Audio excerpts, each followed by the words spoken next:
Assalamualaikum warahmatullahi wabarakatuh. Selamat pagi anak-anak. Alhamdulillah hari ini bertemu lagi dengan Ustazah Ria. Kita masih melanjutkan materi yang kemarin ya tentang bunyi. Nah, menurut anak-anak bagaimana ya kita dapat mendengar bunyi itu? Yuk kita cari tahu bersama-sama. Kita harus bersyukur kepada Allah karena Allah telah memberikan kita bentuk tubuh yang sangat sempurna. Salah satunya Allah telah memberi kita indera pendengar yang berupa telinga.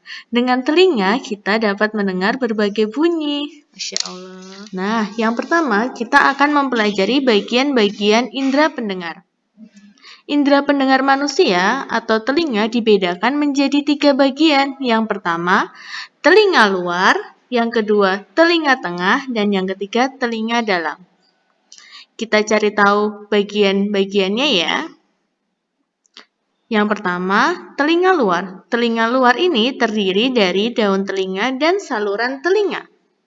Daun telinga berfungsi untuk mengumpulkan, memperkuat, dan mengarahkan suara atau bunyi menuju ke saluran telinga.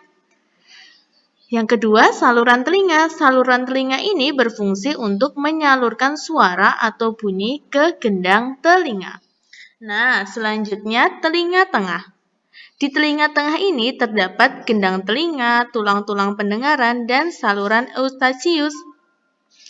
Gendang telinga berfungsi untuk mengubah bunyi menjadi getaran. Tulang-tulang pendengaran berfungsi untuk memperkuat dan mengarahkan getaran dari gendang ke telinga menuju telinga bagian dalam.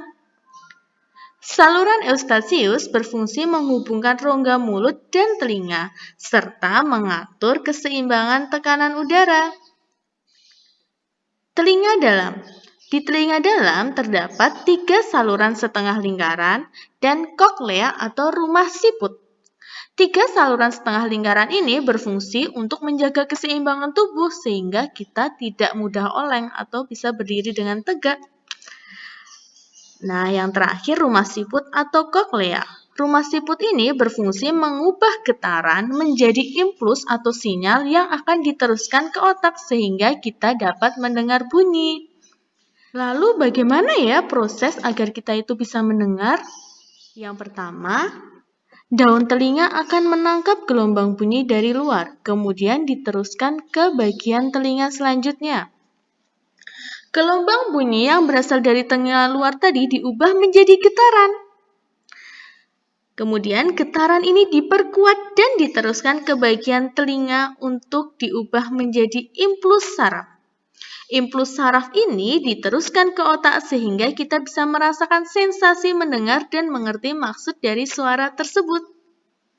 Nah, kita juga harus menjaga dan merawat indera pendengar kita. Lalu bagaimana ya caranya untuk menjaga dan merawat indera pendengar kita? Beberapa tips yang dapat kita lakukan untuk merawat indera pendengar. Yang pertama, kita harus menggunakan pelindung telinga saat berada dalam kebisingan. Yang kedua, kita harus menjaga telinga kita dalam kondisi kering. Jangan sampai terlalu lama untuk dibiarkan lembab atau terkena air. Yang ketiga, kita harus membersihkan telinga dengan cara yang benar. Selanjutnya, kita harus menghindari volume suara yang terlalu tinggi. Jangan lupa untuk melakukan pemeriksaan telinga secara rutin. Dan kita harus memeriksakan ke dokter ketika ada gangguan pada telinga. Nah, apa saja ya gangguan-gangguan yang terdapat pada indera pendengar? Yang pertama, tersumbatnya telinga oleh kotoran. Kotoran atau minyak yang dihasilkan oleh kelenjar pada telinga ini bisa menggumpal dan mengering, sehingga menyumbat saluran di telinga. Yang kedua, vertigo. Vertigo ini adalah gangguan pada organ keseimbangan, sehingga ruangan itu terasa berputar. Gangguan yang ketiga itu yaitu tuli. Tuli ini merupakan kerusakan yang terjadi pada saraf-saraf pendengaran. Nah, anak-anak jangan lupa ya untuk selalu menjaga dan merawat indera pendengar kita. Nah, anak-anak jangan lupa ya untuk selalu menjaga dan merawat indera pendengar kita agar kita bisa mendengarkan suara dan bunyi. Cukup sekian yang bisa Ustazah sampaikan. Assalamualaikum warahmatullahi wabarakatuh.